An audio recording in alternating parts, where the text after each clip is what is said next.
Well, good morning, everybody. It is Brian Shank. This is our first try at YouTube Live. A lot of clicks and buttons to approve and say yes, no, or otherwise. So here we are live. This is going to be the first, I've hope, of many. Welcome to the Jungle with Brian Shank. And basically, the world of politics is nothing but welcome to the jungle. That's all politics is locally, nationally, all over the place. Just to let you know, I'm in Erie, Pennsylvania. I'm a Harbor Creek graduate, a U.S. Army veteran. I'm a retired state corrections officer, and I am duly elected Erie County Councilman. And I also have the privilege of being the chairman. Now, I'm not gloating. I'm just kind of building the stage here to who I am and why should you listen if you're in the Erie County area, Pennsylvania. If you're all over the place, if you want to learn more about what we do here locally, let me know. And that's why we're here. This is all new to me. So, please forgive me if I stumble or not get it right. We do Facebook Live a lot, but YouTube is the place to be to get a successful channel up and running. It takes a little bit of time, a little bit of patience, and that's fine. That's what we're here for. We talked about. I'm also the chairman of Erie County Council. I'm the first Republican chairman in over 20 years. I'm a two-term chairman, so I'm kind of very proud of that. And here we are. We're going to talk about some local politics here of Erie County. I'm up for re-election. This will be going into my second term. So I was able to run my first term and was able to flip a Democrat right out of the seat, became a Republican controlled seat. And then after about just basically 2 years in, I ran for chairman and was elected. Yeah, had a very moderate Republican, very moderate Democrat that voted for me. So this wasn't a party line issue.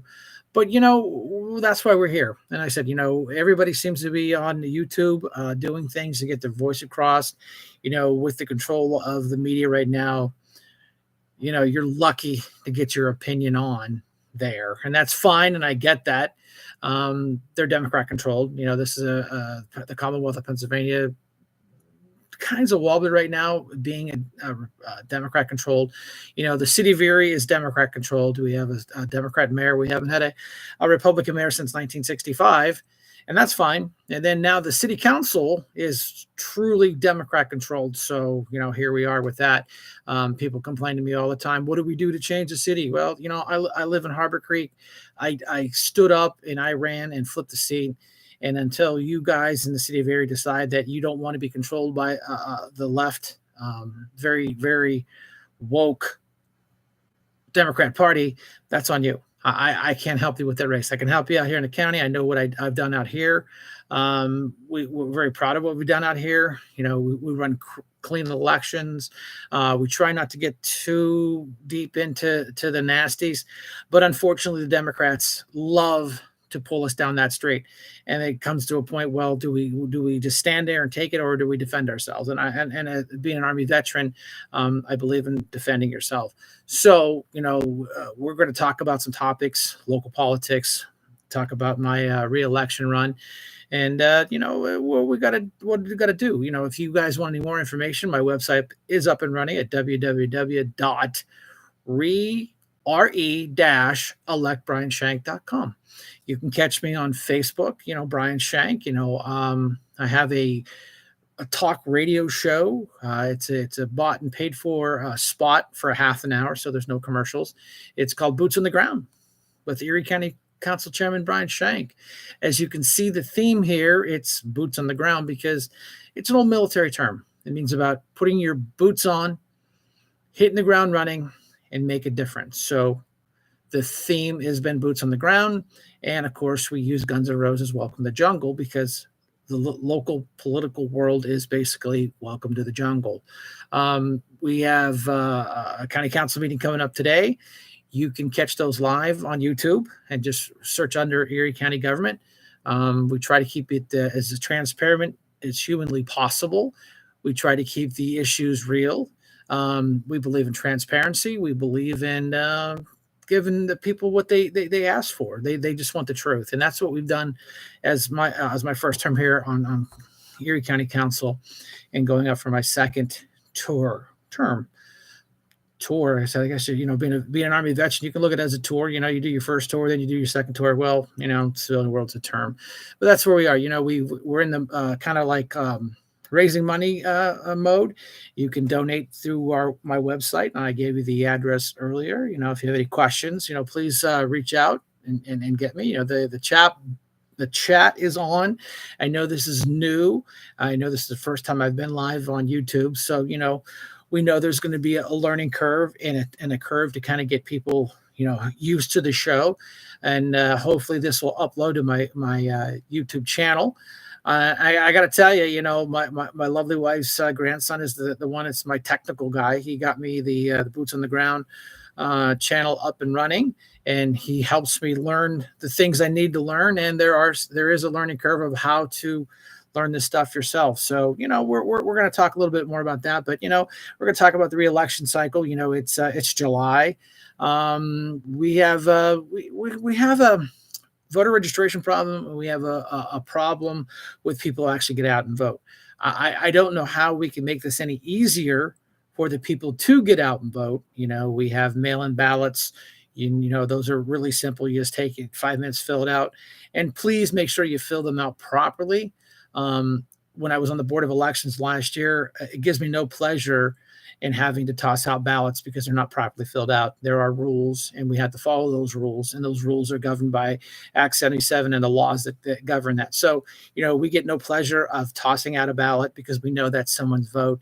If it's a minor infraction, we can move to correct it from the voter, and we've done a really good job in trying to get that corrected. If you forget a date, we'll call you down if you fill it out. We can't put pen to paper on these. It's illegal and it's unethical, and we won't do it. But if you choose to come down and make that correction, that's truly on you. So we'll give you that opportunity. As a candidate, we can't be on the Board of Elections. I don't know why the Democrat Party almost had a coronary when I wouldn't resign from the Board of Elections because I was a candidate. There's no law on this. There's no rules on this.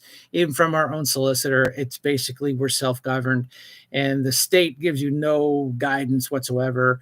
And the only thing they say for guidance is if it's going to be a problem, if it's going to be some type of technical issue on a ballot, we don't have any access to any ballots at this time because there isn't any.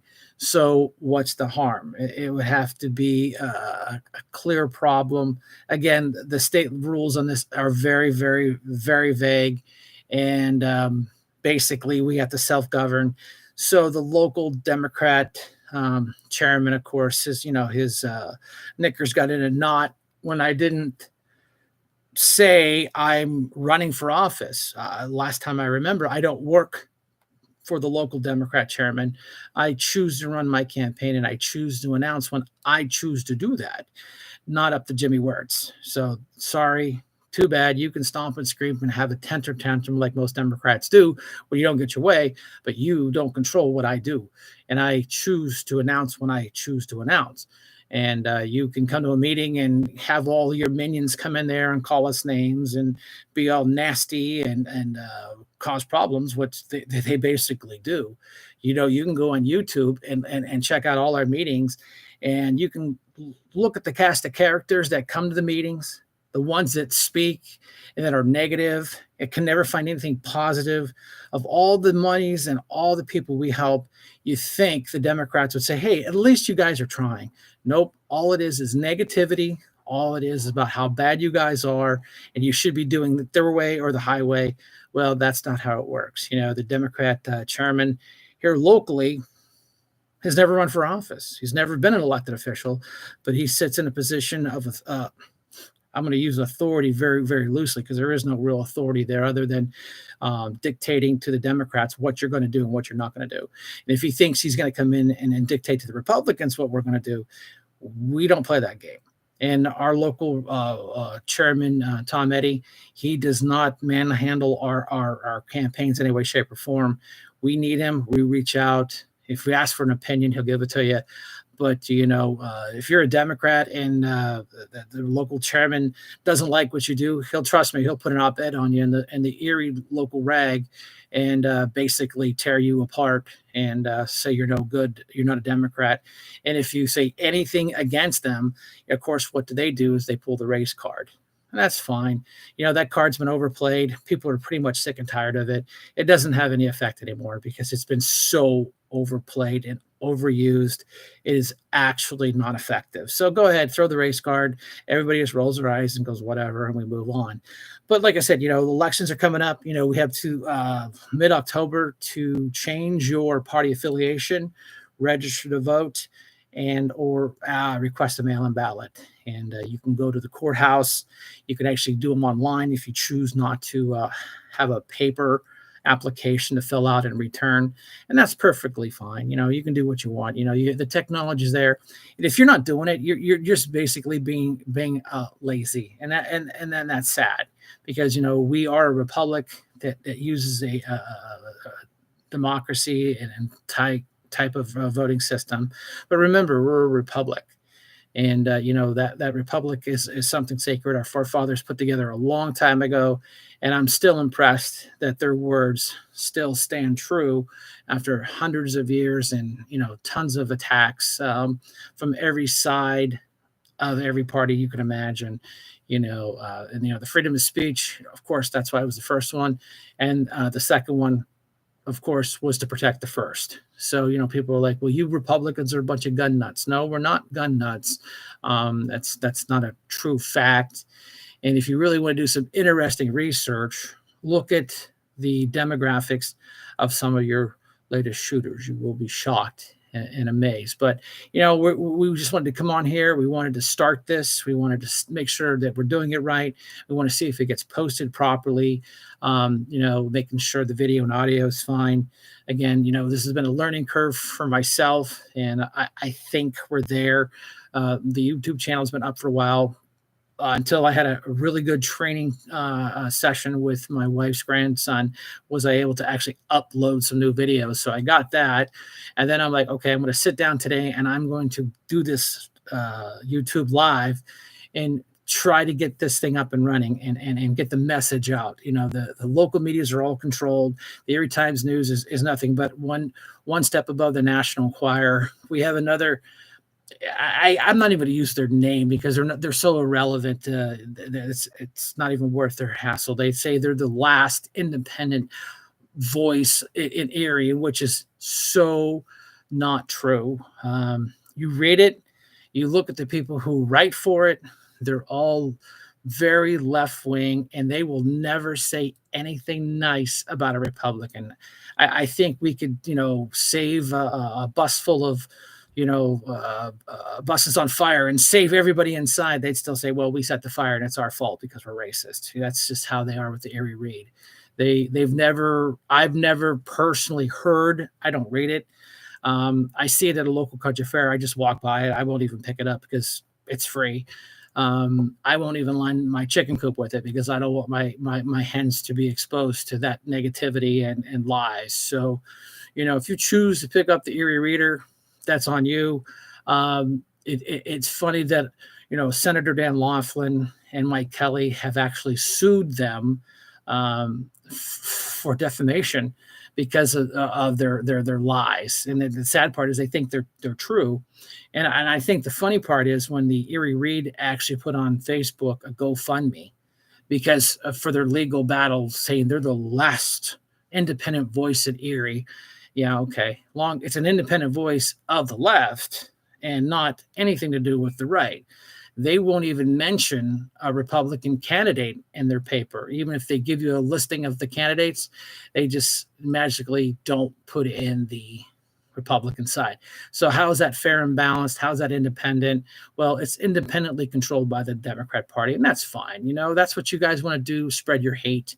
The party of tolerance is becoming less and less tolerant, and because if they don't agree with you, they'll just go online and do the new social media doxing thing. We had a Democrat that voted for me for chairman. What did the Democrats do? They went online, they found out where he worked, and they said, "Don't use this company because he's a Democrat and he's a dino and he's not a real Democrat. Don't use their company." The joke was on them because a lot of people went, "Hey, you know what? Hey, Jim, thanks for being independently thinking and not vote party lines." And, I can honestly say you can go through Erie County Council's voting history and you can see the party line voting, and the Democrats have one seat advantage than we do. And that's why the Democrat Party has come after me with double barrel shotguns blasting, because they know that they want to squash the voice of reason and the guy that's been a two-term chairman on county council, because they can't control me. The Republican Party doesn't control me. I control me, and how I believe and how I feel is how I vote and what I do for my constituents. And my biggest thing is, the Erie Democrats are mad as hornets because I won't play their game about taking county dollars and putting it in the city. The city got $75 million of ARPA money. The county got 55. What did we do? We got flamboozled into putting $6 million of ours into the city. How much does the city put into the county? I'll help you. Visual aid, a big fat zero. It's just like the Diversity, Equity, Inclusion Commission. The city very, runs around and pounds their chest and say, well, how diverse they are. Well, it was funny because county government, and I was one of the votes that created the Diversity, Equity, Inclusion Commission. And Kathy Delcamper had promised them $10 million on council. We said, absolutely not. That is too much money to give to an entity that has nothing. It's not even an entity yet. It barely was even voted into existence. Didn't have a director, didn't have a phone number, didn't have an email address, but Kathy Delcamper wanted to give him $10 million. And basically what it would be is just $10 million to reinvest in the city of Erie. We on county council decided that we agreed to the program. Let's give it a shot. Let's give it a try. Let's think out of the box. Let's put this thing in motion and let's help. So we opted out with a $3.5 million startup. And here's the kick in the teeth. They're up and running a year and a half. They spent over $1 million. $1 million. And you know how many projects they got off the ground? I'll help you with the visual aid. 0. We had a come to Jesus meeting with them and said, listen, you guys better start getting this money out or you're done. We created you. We can shut you down. And we don't want to do that because we think it has a decent mission. So the Bretton Davis kind of had to shake the batting order up a little bit. We had to change the director and assistant director because they were just writing each other grants. How is that helping anything when you're writing each other grants? You're the director and an assistant director, and you guys are writing each other grants. And again, what are we doing? All this is doing is it's another way to bring more money into the city of Erie. I told the director, I said, listen, this is really simple. You better start spending some money out of the city of Erie. This is not the city of Erie Diversity, Equity, Inclusion. This is Erie County. We created it. We financed it. We control it. Rainbow Joe and the cast of characters in the city, they didn't put any money into it. They had the opportunity to be partners with us. They chose not to. They said, no, we're good. We guys handle it. We have a diversity, equity, inclusion officer, and we make sure that, the city of Erie new hires their diversity, equity, and inclusion. All right. What about the rest of the 90,000 people that live in the city of Erie? They got nothing. So, the good news is they finally got their, they were able to get it out of gear, and get some traction. They were able to get some little micro grants out to the people. That's good. That's exactly what it's for.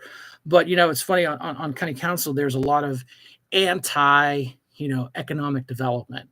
We're not here to build buildings or do this stuff or do that. We're here to take care of the people. All right, fair. I get it. Understandable. But here's the problem. Diversity, equity, inclusion, what have they done? They've done nothing but write little mini loans and grants to, hang on that word for a minute, let you think, businesses.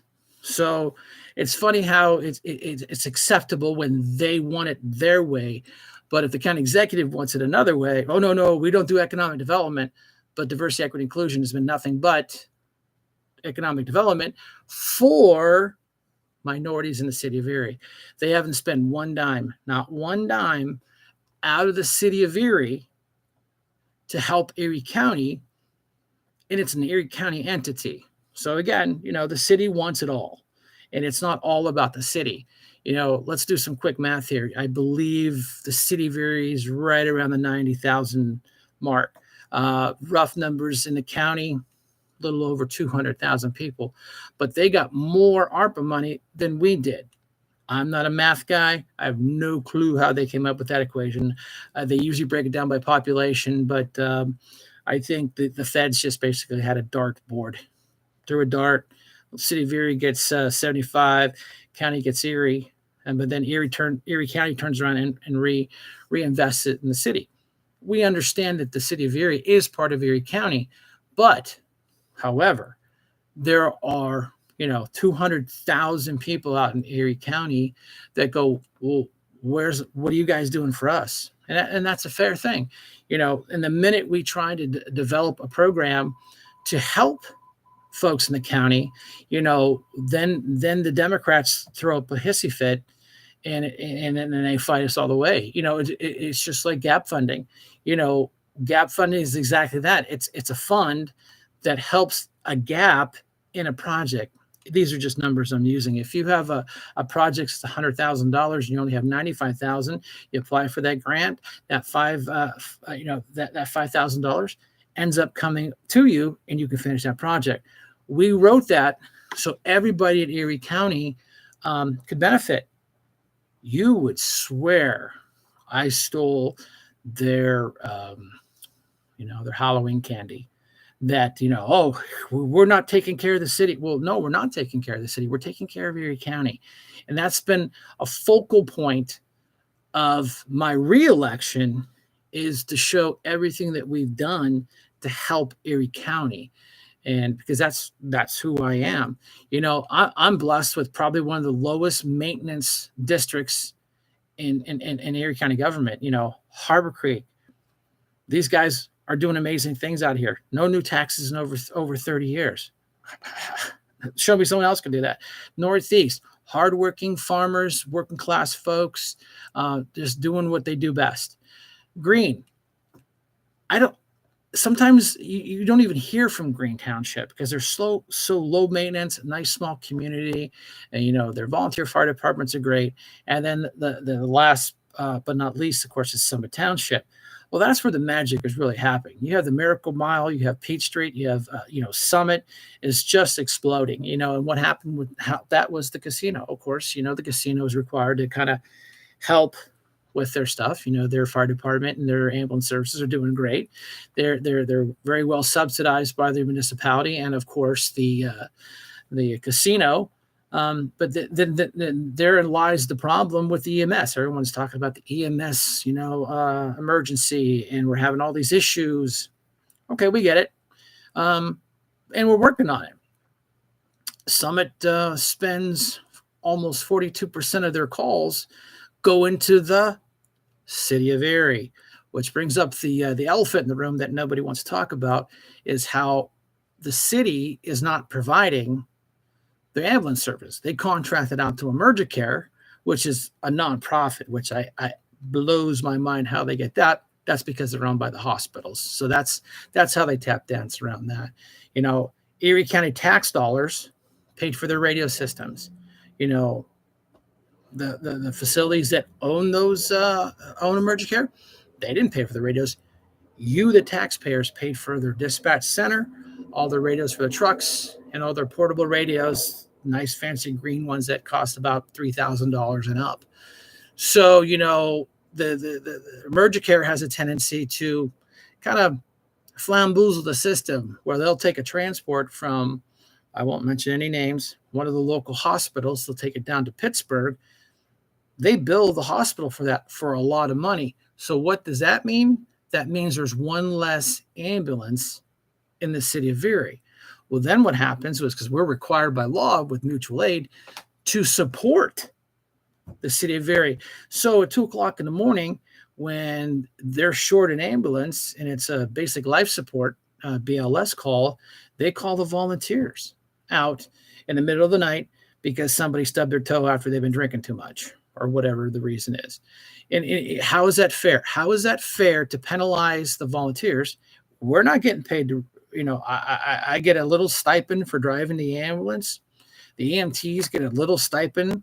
And, I would really love to know the number of how many of those calls that go into the city don't have insurance. And what happens when you don't have insurance? That means you send them a bill. They don't pay the bill. We got to take it to collections. It has to go through the legal procedure. And then a judge will rule you have to pay them $5. They pay us $5 for the next 50 years. That really helps out, for a new set of tires for the ambulance and the diesel. Of course, because the price of our fuels have gone up, price of tires have gone up, electricity prices got up. Insert sarcasm because we're building back better. And, and that takes us to, the White House. We have to really look. Next year is going to be an important year. Our president is up for re-election. Sleepy Joe has already said he's going to run for re-election. I think that's a joke, personally. I'll be shocked if he makes it that long. And, this is one of my talking points that I've said it once, I've said it 1,000 times. I want someone to please explain the math to me. How did, and I'm going to put my quotes, how can a president that had the most votes in U.S. history, insert sarcasm here, go to one of the lowest, he has the lowest rating in U.S. history in 3 years? He's done that in 3 years. He's stumbled his way from the most votes in U.S. history. He's fallen down the staircase to in the low 30s. And now let's talk about the vice president, with her word salad and all her shenanigans. I saw this on an online news source, reputable news source. I'll shake my hand. Yeah, so somewhat. How do you get a minus 17 approval rating? Well, of course, the newscasters were like, how do you get a minus 17? So the guy broke out his little eraser board and he did all this math on it. And minus 17%. That is the worst approval rating for a vice president in U.S. history. But I'll drive around and I'll see Biden-Harris signs up already.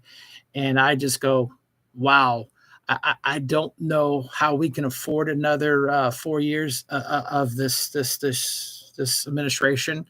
How much money we've spent to the Ukraine. And I love it when they catch in the news. They had an accounting error. And their accounting errors are not like a couple $100. You and I, we have an accounting error in our checking account. It's a couple bucks. Trillions of dollars in accounting. How convenient that is. But like I said, this was kind of an experiment. Bear with me. I hope everything goes okay. It appears, it says I'm live, and I've been live for 28 minutes and 48 seconds. It looks like my microphone is working okay. I checked my chat room, make sure that anybody is asking a question.